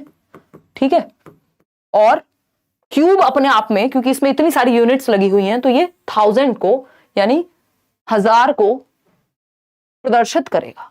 तो यहां पे ये जानना बहुत जरूरी है कि जो यूनिट है वो इकाई को, यानी यूनिट को ही, वंस को, रॉड टेंस को, फ्लैट हंड्रेड्स को, और थाउजेंड्स को क्यूब। तो ये 4 चीजों का यहाँ पे प्रयोग होता है। 4 टाइप्स की चीजें। द यूनिट, जिसके थ्रू हम प्लेस वैल्यू वगैरह सीख रहे हैं, the unit cubes represent units, rods, ये सब मैंने आपको बता दिया है। ठीक, तो basic addition, subtraction, counting, place value, multiplication, ये सब आप डाइंस ब्लॉक से सीख पाएंगे। 3 डायमेंशन टीचिंग एड्स भी होते हैं कुछ, जिसको हम त्रिआयामी कहते हैं, जिसके 3 आयाम हैं। These aids provide understanding of real, बिल्कुल जैसे 3D में मूवी देखते हैं ना आप, ऐसे ही ये 3D एड्स हैं जिनके माध्यम से एकदम रियल, मान लीजिए आपने एक वो लगा दिया, आजकल तो वो भी आ रहा है ना, augmented reality type, AR VR जो होते हैं, तो उससे आपको एग्जैक्टली लगेगा कि हाँ आप एक 3 डायमेंशनल रूम में खड़े हुए हैं, ये इसकी हाइट है, ये इसकी विड्थ है ना, तो उससे पूरा आपको पता लगता है। These are real objects, specimens, models या पपेट्स, या तो रियल ऑब्जेक्ट को ही ले आते हैं क्लास में, या उनके जैसे दिखने वाले, या मॉडल्स बना दिए उनके, पपेट्स वगैरह का यूज करते हैं जिनकी 3 डायमेंशंस हो। फॉर एग्जाम्पल, एक किसी ने ये मॉडल बनाया है, मॉडल्स बनते हैं ना, स्कूल में एग्जीबिशन लगती है, तो ट्राइंगल का जो है, इसको ऐसे नहीं बनाया कि जस्ट पेपर पे बना के दिखा दिया हो, इसको प्रॉपर बना करके दिखाया है। ये आपको दिख रहे हैं अलग अलग सब, इस पे जमे हुए हैं, चिपकाए हुए हैं, क्यूब को बना करके आप पूरे डब्बे का प्रयोग करके, इसी तरह सिलेंड्रिकल शेप, कोन को, तो ये 3D मॉडल हो गया। इससे क्या होगा, मैथ्स शेप्स सीखने में आसानी होगी, बजाय कि सिर्फ किताब में पढ़े, वो लिटरली देख पा रहा है। एक और छोटी सी चीज जिसपे हमने बात की थी शुरुआत में, टॉल शेप ऑफ मैथमेटिक्स, जो एनसीएफ में मेंशन्ड है। टॉल शेप ऑफ मैथमेटिक्स यानी गणित का ऊंचा कद, हाइट वाली टॉल शेप नहीं, ठीक। तो ये क्या कहता है देखते हैं एक बार। तो टॉल शेप ऑफ मैथमेटिक्स की जब हम बात कर रहे हैं, is where mastery of one topic is pre request for the next, यानी पहली रिक्वायरमेंट है, अनिवार्यता है कि आप नया टॉपिक तभी सीख पाएंगे जब आपको पहले वाला ओल्ड पुराना टॉपिक ठीक से आता हो। अगर किसी को एडिशन ही नहीं आता, मल्टीप्लिकेशन ही नहीं आती, उसको डिवीजन कैसे सिखाओगे? तो यानी आप देखते हैं 6th का गणित नहीं आता, 7th सीखने में बहुत दिक्कत होगी। क्यों? क्योंकि बेसिक क्लियर नहीं है। तो ये बेस को क्लियर करके ही आप नेक्स्ट टॉपिक पे जाएंगे। इसी को टॉल शेप ऑफ मैथमेटिक्स हम कह रहे हैं। यहां पे आगे बढ़ेंगे। अब ब्लूम टेक्सोनॉमी में बस हमें मेनली यहां पे ये देखना है कि एक तो बच्चे को हमें हॉट्स देने हैं। हॉट्स मतलब हॉट डॉग नहीं, HOTS higher order thinking skills, जिसमें बच्चे का थिंकिंग लेवल, लॉजिकल एबिलिटी ज्यादा यूज हो। लॉट्स क्या है? Lower order thinking skills. तो हमें पता है ये जो आपकी स्किल्स हैं ये लोअर ऑर्डर कहलाती हैं, ऊपर की जो स्किल्स हैं वो आपकी हायर ऑर्डर कहलाएंगी। ठीक, ब्लूम्स टैक्सोनॉमी पे अलग से वीडियो बनाई हुई है, इसमें अलग से दोबारा नहीं पढ़ने वाले हैं, उसको आप अलग से भी जाके देख सकते हैं। एक क्वेश्चन आप देख सकते हैं मैथमेटिक्स के नेचर पे। अब कुछ क्वेश्चंस ही आई थिंक, मुझे लग रहा है ये अंत हो चुका है आज के सेशन का। जो बहुत ही मुख्य बातें थी, जो बिल्कुल जरूरी बात थी, जो पेपर से आप 2 दिन पहले ही पढ़ के जाओगे, वही बातें हमने डिस्कस की हैं। नोट्स में भी आपको वही चीजें मिली हैं। देखिएगा, आगे बढ़े।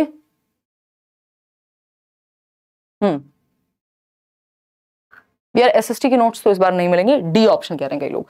तो which one of the following is not true. अगर सेशन आपको पसंद आया हो तो आप लाइक शेयर कर सकते हैं और नोट्स जरूर शेयर कर देने हैं, किसी का भला हो जाएगा पेपर से पहले, क्योंकि साल भर में सीटेट आता है। तो अगर अब ये तो बिल्कुल नहीं है कि नोट्स ही आपका पेपर दे आएंगे, पेपर तो आप स्वयं ही देंगे अगर थोड़ी सी प्रैक्टिस साथ में कर लेंगे उनके। तो which one of the following is not true about the nature of concepts in mathematics, यानी गणित में जो अवधारणाएं होती हैं वो कैसी होती हैं, जो कॉन्सेप्ट्स हैं वो कैसे होते हैं। एब्स्ट्रैक्ट होते हैं, हाँ होते हैं। हायरार्किकल होते हैं, हाँ होते हैं। लॉजिकल होते हैं, हाँ होते हैं। तर्कसंगत होते हैं। कॉन्क्रीट इन नेचर, कॉन्क्रीट तो हम बनाते हैं, उनको पढ़ाते ऐसे हैं कि कॉन्क्रीट से एब्स्ट्रैक्ट ले जाएं, हम अमूर्त की तरफ ले जाएं। तो डी ऑप्शन। आगे बढ़ेंगे। नेक्स्ट क्वेश्चन है आपके, क्वेश्चंस भी मैंने आपके नोट्स में डलवाए हुए हैं, नए वाले भी डलवाए हुए हैं, ऑनलाइन वाले भी। अभी तो हम ये वो क्वेश्चंस कर रहे हैं जो बहुत रिपीट होते हैं। The mathematics used by illiterate shopkeeper, इसको कम्युनिटी रिसोर्स बोलते हैं। अशिक्षित दुकानदार के द्वारा प्रयोग किए जाने वाले गणित का प्रयोग करेंगे या नहीं। शुरुआत में बात की थी ना, लाइफ से जोड़ना है बच्चे की, तो कैसे जोड़ेंगे। Is not useful in the mathematics classroom, यानी गणित की कक्षा में उपयोगी नहीं होता। जो अशिक्षित दुकानदार है, जिसने कभी शिक्षा नहीं ली स्कूल में आके, लेकिन वो गणित तो प्रयोग कर ही रहा है ना दुकान पे। Is very useful in solving all mathematical problems, भाई सारी प्रॉब्लम्स थोड़ी ना सॉल्व हो जाएंगी, कुछ कॉन्सेप्ट्स क्लियर हो जाएंगे। Has ambiguity and very low level of correctness in it, आपसे ज्यादा बढ़िया कैलकुलेशन हो सकती है, कई तो टीचर्स से अच्छी कैलकुलेशन हो जाएगी। जो लोग प्रॉपर शॉप पे रहते हैं, है ना, जो मेरी हाउस हेल्प आती है वो बता रही थी कि मेरी कैलकुलेशन बड़ी अच्छी है, क्योंकि पता नहीं किसी शॉप वॉप मतलब उनके घर में थी या जैसे भी। तो उसका फर्क पड़ता है कि आप डेली लाइफ में, कोई बच्चा है जो जिसके पिताजी मान लीजिए कारपेंटर हैं, तो वो शेप्स को समझने में उसको आसानी होगी, मेजरमेंट में उसको आसानी होगी। तो बच्चे की प्रीवियस नॉलेज का प्रयोग करते हैं हम। Should be discussed by the teachers in classrooms as an alternate strategy in solving related problems, यानी संबंधित समस्याओं को हल करने में वैकल्पिक रणनीति की तरह। भाई सिखाने का कोई एक ही मेथड थोड़ी है कि जो आपने सिखा दिया वही मेथड है, डिफरेंट डिफरेंट तरीके हैं एक चीज को सीखने के या सॉल्व करने के। तो इसको एक ऑल्टरनेट स्ट्रेटेजी के रूप में यूज कर सकते हैं। कम्युनिटी से हमें जो सीखने को मिल जाए वो अच्छी बात है, डेली लाइफ से बच्चे की जोड़ना है, तो ऐसा नहीं कि यूजफुल नहीं है। फिर नेक्स्ट क्वेश्चन है, the learning outcomes in mathematics are developed. Learning outcome क्या होते हैं? अभी हमने लर्निंग ऑब्जेक्टिव्स की बात की थी, यानी उद्देश्य जिसके लिए हम सिखा रहे हैं कि बच्चों को ये आ जाए। आउटकम क्या है? जो उद्देश्यों की प्राप्ति कितनी हुई है ये जानना आउटकम है, कि रिजल्ट क्या आया। बताइएगा, फटाफट से बताइएगा। ये सारे आप मैराथन भी देख सकते हैं। अब तो आप एक बार सीटेट दीजिए, आगे तक के लिए टेंशन खत्म। कोई कह रहा है इंडिया जीत गई, मैच वैच था क्या यार। मैंने तो ईवीएस पेडागोजी करा दिया एक ही सेशन में, ईवीएस इन one shot. Otherwise chapter wise भी आप देख सकते हैं, पुरानी प्लेलिस्ट बनी हुई है, सिलेबस कोई चेंज हुआ नहीं है। अभी वन शॉट कराया था ईवीएस वाला, ईवीएस हिंदी, इंग्लिश, ये मैथ्स का हो चुका है। और सीडीपी के तो 3 सेशन हुए हैं, 4.5 सेशन, 8.5 घंटे की मैराथन है, मतलब 2-2 ढाई घंटे के सेशंस हैं, वो आप देख सकते हैं। ठीक है ना। हाँ, पानी पूरी का प्रयोग करके आप ओवल शेप सिखा सकते हैं बच्चे को, ये भी सही है। देखिएगा, फटाफट से जवाब दीजिएगा। बी ऑप्शन कह रहे हैं कई लोग, समझते हैं क्या बात हो रही है, लर्निंग आउटकम की। Such that children may be told small steps for calculation. Outcome की बात हो रही है ना, रिजल्ट क्या आया किसी चीज को सीख के। To increase the achievement of children in various educational surveys. Outcomes in mathematics are developed, क्यों? To define class wise competencies. भाई आउटकम इसलिए डिफाइन होते हैं कि इस लेवल पे 6th क्लास में बच्चों को ये चीजें आती होंगी, तो वो लर्निंग आउटकम हो गया उस लेवल का। तो बच्चे द्वारा हासिल की जाने वाली कक्षावर दक्षता, यानी class wise competencies and skills to be achieved by children, कि भाई ये इस क्लास से आउटकम निकल के आना चाहिए, इस लेवल बच्चों को ये पता होना चाहिए, ये लर्निंग आउटकम होगा। अगर आप इस लेवल पढ़ा रहे हैं, सिर्फ ईयर एंड एग्जामिनेशन में अच्छा परफॉर्म करना नहीं होगा। फिर आता है which one of the following happenings in the classroom is an activity. किसको आप एक एक्टिविटी कहेंगे? जब टीचर एक्सप्लेन करे कैसे सम करने हैं, देख लो किस में बच्चा सबसे ज्यादा एक्टिव है, वही सही आंसर है। रिसाइट कर रहे हैं काउंटिंग, कॉपी कर रहे हैं बच्चे, जहां बच्चे एंगेज हैं, एक्सप्लोर कर रहे हैं, वो बेस्ट है। डी ऑप्शन, अन्वेषण कर रहे हैं, सबसे ज्यादा एक्टिव कहां है? डी ऑप्शन में। मेन पर्पस ऑफ मैपिंग भी सिखाते हैं हम, गणित में ये भी बहुत बार पूछा गया है। देखो मैपिंग की अगर हम बात करें यहां, यानी मैपिंग यानी प्रतिचित्रण सिखाने का प्राइमरी लेवल पे करिकुलम में इसको क्यों डाला है? अब आपको पता है मैपिंग है, टेसिलेशन है, ज्योमेट्रिकल बेसिक शेप्स हैं, ये सब कहां है? प्राइमरी लेवल के करिकुलम में हैं ऑलरेडी। ठीक है, तो अगर हम देखें यहां तो सही उत्तर क्या होगा? To promote spatial thinking. बिल्कुल सही बात है, स्पेशल मतलब स्पेस के बारे में, शेप्स के बारे में, है ना। प्रपोर्शन किस में यूज होगा, जैसे बॉटल भी बनी है तो इसमें भी कहीं ना कहीं मैपिंग का प्रयोग हुआ है। मतलब टू प्रमोट प्रपोर्शनल रीजनिंग, हाँ प्रोपोर्शन, कितना प्रोपोर्शन में कौन सी चीज बनेगी। To make subject easy and interesting, उसके तो बहुत तरीके हैं, उसके लिए स्टोरी सुना दो। To break the monotony of numbers, इसका मतलब ये तो नहीं है कि नंबर्स से मोनोटोनस है नंबर, मतलब बोरिंग चीज है, ऐसा कैसे कह सकते हैं। तो स्पेशल थिंकिंग और प्रोपोर्शनल रीजनिंग थोड़ी डेवलप हो सके, हालांकि अलग से चैप्टर्स के रूप में हम नहीं पढ़ा रहे हैं, बट मैपिंग के थ्रू पढ़ा रहे हैं। अभी जब हम बात कर रहे थे रेशो, हम अलग से चैप्टर में नहीं पढ़ा रहे हैं प्राइमरी लेवल पे, बट स्पेशल थिंकिंग बच्चे में डेवलप हो सके, थोड़ा वो दिशाओं के बारे में थोड़ा बहुत जान सके, प्रपोर्शन के बारे में जान सके, इसके लिए हम क्या कर रहे हैं? मैपिंग का प्रयोग कर रहे हैं। तो ए एंड बी, कि वो बॉटल की शेप कैसी बनती है तो उसके बारे में विजुअलाइज कर पाए। देखिएगा, which of the following resources यानी TLM teaching learning material can be used by the teacher to show that two rectangles of different dimensions, यानी एक रेक्टेंगल है जिसका डायमेंशन मान लीजिए ये है, दूसरा रेक्टेंगल है जिसका डायमेंशन इससे ज्यादा है या डिफरेंट है। ठीक, ये A हो गया, ये B हो गया। ठीक है, dimensions can have same area without using formula. जो मैथ्स वाले वैसे वाले क्वेश्चंस हैं आपके न्यूमेरिकल्स, वो उदय सर ने आपकी कुछ क्लासेस ली हैं, वो आप देख सकते हैं। Can have same area without using formula, यानी बिना फॉर्मूला के बताना है कौन सा एक टीएलएम है जिसको यूज किया जा सकता है टीचर के द्वारा टू शो दैट कि दो रेक्टेंगल्स जो हैं वो डिफरेंट डायमेंशंस के हैं, can have the same area, फिर भी इनका जो एरिया है वो सेम आ सकता है। डिपेंड करेगा लेंथ पे या ब्रेथ पे। बताइए, अलग अलग जवाब आ रहे हैं। कोई डी कह रहा है तो स्केल का प्रयोग करेंगे, ग्राफ पेपर का। स्केल से तो कैसे ही पता लगाएंगे एरिया का, ग्राफ पेपर का, टाइल का या थ्रेड का? बताइए, अलग अलग आंसर्स। बिल्कुल, इसमें टाइल्स का प्रयोग कर सकते हैं वो, और ग्राफ पेपर का। वो ग्राफ पेपर और टाइल्स का प्रयोग किया जा सकता है बजाय कि थ्रेड के। थ्रेड का प्रयोग हम सर्कल वगैरह में ज्यादा कर लेते हैं। तो B option is the right answer. आगे बढ़ेंगे। Which of the following could be contributing factor to underachievement in mathematics? गणित में अंडर अचीवमेंट का कौन सा एक कारण हो सकता है? निम्न में से गणित में उपलब्धि कम होने का कारण क्या हो सकता है? ये पूछा है इन्होंने, क्या हो सकता है? फटाफट से बताइएगा। इसके आंसर जो है इस क्वेश्चन का इन्होंने अलग अलग समय पे अलग अलग दिया है। एक बार बोर्ड कुछ आंसर देता है, अगली बार कुछ और देता है इसका आंसर। ठीक है ना, प्रीवियस ईयर लगाने की जरूरत है साहिल आपको बस। बताइए, बी ऑप्शन यानी सोशियो कल्चरल बैकग्राउंड। इसका आंसर नेचर ऑफ मैथमेटिक्स भी कुछ हद तक ठीक है। देखिए जेंडर तो होगा नहीं, इनेट एबिलिटी पे हम डालते नहीं है बच्चे की कि ये इनेट एबिलिटी होती है मैथ्स की, ऐसा मैथ्स पढ़ाने में नहीं मानते हम। ठीक, सोशियो कल्चरल बैकग्राउंड क्या है, इसका प्रभाव पड़ता है, बच्चों को उस तरह का माहौल मिला है नहीं मिला है, क्या सीन रहा है, इस चीज को कुछ हद तक हम मानते हैं जिम्मेदार। तो जो ज्यादा बेहतर आंसर है वो बी ही है। कुछ हद तक जो प्रकृति है वो भी शामिल होती है गणित की, बट उसको डील किया जा सकता है यदि सही से पढ़ाया जाए तो। लेकिन सोशियो इकोनॉमिक बैकग्राउंड को कैसे चेंज करोगे, तो उसके लिए आप मेहनत करोगे आप एज अ टीचर।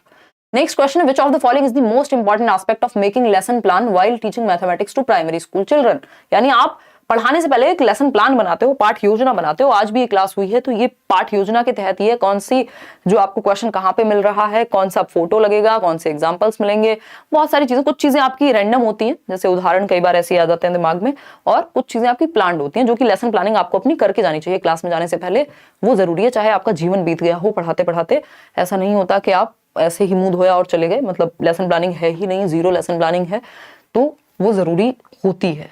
ठीक, उससे टाइम वेस्ट भी होता है फिर कई बार। Which of the following is the most important aspect of making lesson while teaching mathematics to primary school children? Sequence of textbook, presenting mathematical concepts in structured manner. बच्चा active किस में है वो देख लीजिए बस। Writing activities and questions. सिर्फ activity लिखने से अच्छा ये नहीं है कि सीधा सीधा अपॉर्चुनिटी प्रोवाइड करा दो बच्चा जहां पे कॉन्सेप्ट्स को कंस्ट्रक्ट कर सके, अपनी रियल लाइफ में ऑब्जर्व करके वो संकल्पनाओं का निर्माण करके उन तक पहुंच सके। तो सी ऑप्शन में वो ज्यादा एक्टिव है बाकी किसी ऑप्शन के। और आपको बच्चे को एक्टिव ही बनाना है, इसलिए तो लेसन प्लान आप लेके जा रहे हैं ना, कि आप बेहतर वे में सिखा पाएंगे। अब है, which of the following is not be considered a feature of a constructivist mathematics classroom? Constructivist यानी रचनावादी, जहां मीनिंग मेकिंग होगी, अर्थ निर्माण होगा, बच्चा एक्टिव रहेगा, एक्सप्लोर करेगा, एंगेज रहेगा। प्याजे, वाइगोस्की, इन सबको याद कर लीजिए। तो देख लीजिए बच्चा जहां एक्टिव है वहीं कंस्ट्रक्शन हो रही है। और कंस्ट्रक्टिविस्ट जो स्कूल ऑफ थॉट है, यानी जो रचनावाद है, कंस्ट्रक्टिविज्म पे ही एनसीएफ बेस्ड है, और हमारी आज की भी ज्यादातर पॉलिसीज कंस्ट्रक्टिविज्म को मानती हैं। ठीक, तो बताइए बच्चा कहाँ एक्टिव है? The role of language and dialogue in learning mathematics is given due to attention. The teacher acknowledges the students may construct multiple understandings. हाँ, यहाँ पे बच्चे एक्टिव होंगे। ऑब्जेक्टिव टेस्ट, कनेक्शंस, इन सब से बेहतर है बच्चे एक्टिव हैं यहाँ, तो वो नॉलेज को कंस्ट्रक्ट कर लेंगे। तो B option is the right answer. एक दो क्वेश्चन और हैं आपके, फिर आपकी छुट्टी।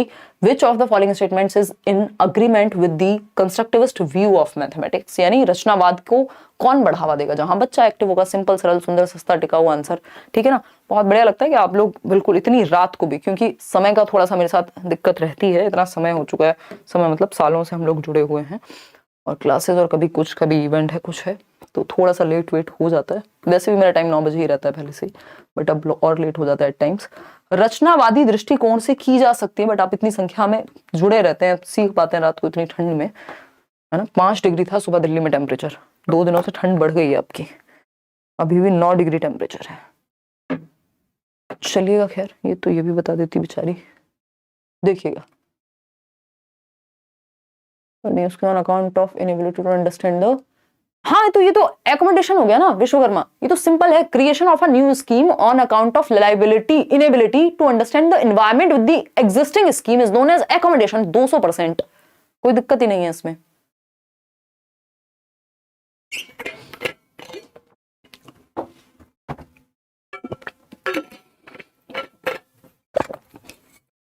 देखो कोई आपको पेपर में गलत ही जवाब देने लग जाए तो बात अलग है, अदरवाइज क्योंकि अगर देखा जाए तो अडेप्टेशन की प्रक्रिया में चेंज तो दोनों में होता है, चाहे वो एसिमुलेशन हो चाहे वो एकोमोडेशन हो, ये बहुत ही नजदीक की चीजें हैं, बट उसमें आपको फंसना नहीं है। ये सिंपल सा, आपको अगर आप बोर्ड का पेपर दे रहे हैं, बोर्ड मतलब कोई सीबीएसई है या फिर आपका D++ भी है, तो उस केस में सिंपल एकोमोडेशन है इसका जवाब, और होना भी चाहिए। जब आप पुराना स्कीमा की वजह से आपको दिक्कत होती है नई सिचुएशन या जो आज की सिचुएशन है उसको समझने में, नहीं हाँ एग्जिस्टिंग स्कीमा को ही चेंज करना पड़ रहा है ना, न्यू स्कीम की वजह से नया स्कीमा आपने बनाया, एकोमोडेशन आएगा। देखिएगा बी ऑप्शन कह रहे हैं कि कंस्ट्रक्टिविस्ट अग्रीमेंट कौन सा है, जहां बच्चा एक्टिव है, डिस्कवर कर रहा है बच्चा, ठीक है, सिर्फ फैक्ट रटे, ऑब्जेक्टिव्स रट ले, विजुलाइज कर ले, इन सबसे ज्यादा एक्टिव वो बी ऑप्शन में है। जहां सबसे ज्यादा बच्चा एक्टिव है वो मूल मंत्र है पेडागोजी का। क्वेश्चन देखिए next, Which of the following is not true with respect to the learning of mathematics? कौन सी बात सही नहीं है मैथमेटिक्स के सीखने के बारे में? इनेट होती है एबिलिटी, ये तो हम मना ही कर रहे हैं, हम नहीं मानते इनेट होती है पेडागोजी में। Teachers believes about learners have powerful impact on learning outcomes. सही बात है, अगर टीचर का विश्वास है कि तुम अच्छा करोगे तो इस चीज से बच्चा और मेहनत करता है, सच है ये। Student socio economic background impacts their performance in mathematics. अच्छा, schools language of instruction can impact a child's performance in mathematics. ठीक बात है। गणित के संबंध में निम्नलिखित में से क्या सही नहीं है? यही गलत है, बाकी सारी बातें सही हैं। भाई जो सोशियो इकोनॉमिक बैकग्राउंड है वो भी प्रभाव डालेगा। अभी यही तो बात कर रहे थे हम कि भाई अगर किसी के घर में शॉप है तो वो मैथ्स में अच्छा होगा, किसी को वैसा माहौल ही नहीं मिला तो इसका मतलब ये नहीं कि हर घर में शॉप होगी तभी मैथ्स अच्छा होगा। तो जो सामाजिक सांस्कृतिक स्थिति है उसका भी प्रभाव पड़ता है सीखने पे, क्योंकि एनवायरमेंट है ना। After teaching place value of numbers. Place value समझ रहे हैं? फेस वैल्यू जो डायरेक्ट दिखे, प्लेस वैल्यू जो प्लेस पे हो, है ना। जैसे अब आपको पता है यहाँ पे प्लेस वैल्यू आपको पता करनी है किसकी? 2 की। तो आपको पता है ये क्या है? 1s 10s और 100th पे है, यानी सैकड़ा पे है। फेस वैल्यू तो आपको साफ साफ दिख ही रही है 2। A teacher gave the following question to solve. क्या क्वेश्चन है? टेक 2 डिजिट्स से 3 and 5, 3 और 5 2 डिजिट ले लो, मेक 4 डिजिट नंबर्स, 2 डिजिट के नंबर बनाओ इनसे, using both the digits equal number of times. 2 बराबर टाइम्स ही आनी चाहिए एक डिजिट में, तो 33 55 35 35। इस तरह से आप दुनिया भर के डिजिट्स बना दोगे, यूनिक भी होंगी ये। तो ये जो है कौन सी एक बात इस क्वेश्चन के बारे में सही है। इसको मैथ्स की तरह नहीं लेना है, बेसिक पेडागोजिकल अंडरस्टैंडिंग की तरह लेना है। It is an open ended question and gives opportunities to students to analyse and critique each others responses. चलो ठीक है। It is an example of closed ended. Closed ended में तो सिंगल आंसर होगा कि 3 और 2 कितने होते हैं? तो 5 होते हैं। ये क्लोज्ड एंडेड है। आपको ओपन एंडेड देने होते हैं ताकि क्रिएटिविटी बेटर हो, बच्चे का दिमाग खुले, डाइवर्जेंट थिंकिंग यानी अब सारी चिंतन आए। Multiple response to a question should be discouraged. नहीं भाई, एनकरेज होने चाहिए कि मल्टीपल तरीके से एक चीज को सॉल्व किया जा सकता है। कॉन्टेक्चुअल क्वेश्चन का एग्जांपल है। कहां कौन सा कॉन्टेक्स्ट है? यहाँ सेब, सब्जी, दुनिया, जिंदगी, कोई बात हुई है? नहीं हुई है, सीधा नंबर की बात हुई है। तो it is an open ended question. ये एक मुक्त उत्तर वाला प्रश्न है जिससे क्रिएटिविटी या डाइवर्जेंट थिंकिंग बेटर होती है, और ओपन एंडेड क्वेश्चंस ज्यादा बेटर होते हैं क्लोज्ड एंडेड से। जैसे ये जो क्वेश्चन है क्लोज्ड एंडेड है, 4 में से एक ही ऑप्शन सही होगा, ये क्लोज्ड एंडेड है, कन्वर्जेंट थिंकिंग है। वहीं जब हम बात कर रहे हैं कि इससे नंबर बनाओ तो वो ओपन एंडेड है और डाइवर्जेंट थिंकिंग यानी क्रिएटिविटी बेहतर होती है। तो होपफुली आपको ये छोटा सा सेशन पसंद आया होगा। वन शॉट का मतलब ये हम टू द पॉइंट बात करेंगे। सेशन पसंद आया हो आप लाइक शेयर सब्सक्राइब तो जरूर कर लीजिएगा। आजकल नोटिफिकेशन आसानी से पहुंचता नहीं है, अगर आप सब्सक्राइब करके बेल आइकॉन दबा के रखो अपना, ताकि सेशन का पता लग जाए। और कई बार आगे पीछे भी होता है तो टेलीग्राम वगैरह पे पता लग जाता है। ये पीडीएफ आपको टेलीग्राम पे मिल जाएगी। इसके अलावा be your own constant, tension लेनी नहीं है, पढ़ाई करनी है शांति से। जो केवीएस वाले दुखी हैं उनके लिए भी 6 और 7 को मैं अवेलेबल नहीं होंगी, मतलब मैं ट्रेवल कर रही हूँ आउट ऑफ दिल्ली, तो तब केवीएस के लिए कोशिश रहेगी कि कुछ सेशंस आपके, मतलब 2 सेशंस के थ्रू आपको ये रिकॉर्डेड मिल जाएंगे आपको, क्योंकि उस दिन लाइव सेशन आपका नहीं हो पाएगा। इसके अलावा बैचेस में तो दबा के पढ़ाई चल ही रही है। चलिए, टेक केयर, बाय बाय। धन्यवाद आप सभी का कि आप आए, बाहर आई। कल हम क्वेश्चन करने वाले हैं, मतलब अभी 6-7 को जाऊंगी, कल नहीं जा रही हूँ। कल 9 बजे हम मिलेंगे और 9 बजे तक यार मेरी क्लास ही खत्म होती है, 9:15 मिल जाएंगे। वो असर्शन और जो कथन और कारण वाले क्वेश्चन हैं उनको हम करेंगे। उनमें ज्यादा लोगों को समस्या आ रही है और इस बार भी वो क्वेश्चन आ रहे हैं, ठीक है ना। और एक क्वेश्चन ये मैं जनरली बताती भी हूँ इमोशंस पढ़ाते हुए, कि जो इमोशंस हैं उसमें आपके जेबी वॉटसन हैं जो 3 प्रकार के इमोशन बाय बर्थ बताते हैं। Fall, fear, anger, love. भय बच्चे में जन्म से होता है, क्रोध जन्म से होता है, प्रेम भी जन्म से होता है। आप बच्चे को उछालिए, डर की भावना दिखती है, फिर बाद में एंजॉय करने लगता है। एंगर, वो उसके फेस से दिखेगा आपको कि जब उसको जो चाहिए वो नहीं मिल रहा होता। लव, प्रेम भी आप देखते हैं कि वो एकदम, मतलब वो तो जिन्होंने बच्चों को देखा है वही बता पाएंगे। तो फियर, एंगर, लव, ये आपकी 3 चीजें होती ही हैं जो जन्म से बाय बर्थ। चीजें मतलब बाय बर्थ क्या है? जन्म से ये 3 इमोशंस, 3 संवेग होते हैं। एक क्वेश्चन में नॉट पूछा है, पीछे जाओ। गुड नाइट भाई, गुड नाइट। देख लेते हैं एक बार कौन से क्वेश्चन में नॉट पूछा है, कौन से क्वेश्चन में नॉट पूछा है। बालिके बताइए जरा। हाँ, तो ए ऑप्शन था ना इसका। हाँ, ए ही तो है, ए ही तो है, सही तो है। क्या दिक्कत आ रही है? कहाँ समस्या आई है? सब सही तो है। इसमें भी नॉट पूछा है। अच्छा, okay, now I got it. मैंने इसमें गड़बड़ कर दी होगी। नॉट अ कंस्ट्रक्टिविस्ट थॉट, ऐसा होता है। बहुत अच्छा, कितनी अच्छी बालिका हैं आप। Not be a considered a feature of constructivist mathematics classroom. Role of language ठीक है, बच्चा एक्टिव है, एक्नॉलेज स्टूडेंट्स में कंस्ट्रक्ट ठीक है, objective types are used, primary means of assessment ये तो गड़बड़ है, connections between mathematics and other curricular areas चलो ये भी ठीक है। हाँ तो इसमें जो ज्यादा एक्टिव रहा होगा हमने उसको पकड़ लिया होगा, बाकी भी बच्चे को पैसिव नहीं कर रहे हैं, तो इसका जो सही आंसर है वो सी होगा क्योंकि नॉट पूछा है। तो क्योंकि हम तो बेस्ट आंसर चूज कर लेते हैं जब नॉट नहीं पूछा होता, लेकिन इसमें वो फिलॉसफी काम नहीं करेगी, तो सी ऑप्शन के सिर्फ ऑब्जेक्टिव टाइप का प्रयोग करें तो वो क्लोज एंडेड हो जाएगा। Objective type question close ended होते हैं जबकि हमें ओपन एंडेड का प्रयोग करना होता है। आज के लिए इतना ही, शुक्रिया, धन्यवाद। कल मिलेंगे 9:15 पे और हम कुछ क्वेश्चंस को सॉल्व करेंगे। कुछ क्वेश्चंस की प्रैक्टिस मैं कराऊंगी जितने में हूँ, और फिर तो एनालिसिस करेंगे पेपर का जितने में हूँ, मतलब धरती पे नहीं, अभी 6 और 7 को ट्रैवल करना है उससे पहले, है ना। चलिए टेक केयर, बाय बाय। और कोई आपकी डिमांड हो, कुछ आपको लगता है कि अभी हमें ये करना चाहिए, वो आप कॉमेंट्स में बता दीजिएगा, करेंगे, ठीक है। चलिए bye, good night, thank you so much, happy new year. आप सभी खुश रहें, समस्याओं से लड़ने की क्षमता आपके अंदर पैदा हो जीवन में, क्योंकि समस्याएं ना आए ये तो पॉसिबल नहीं है, फिर तो जीवन ही नहीं है, है ना। कि प्रॉब्लम्स ही ना हो लाइफ में तो ये तो संभव नहीं है, चाहे आप कुछ भी बन जाइए।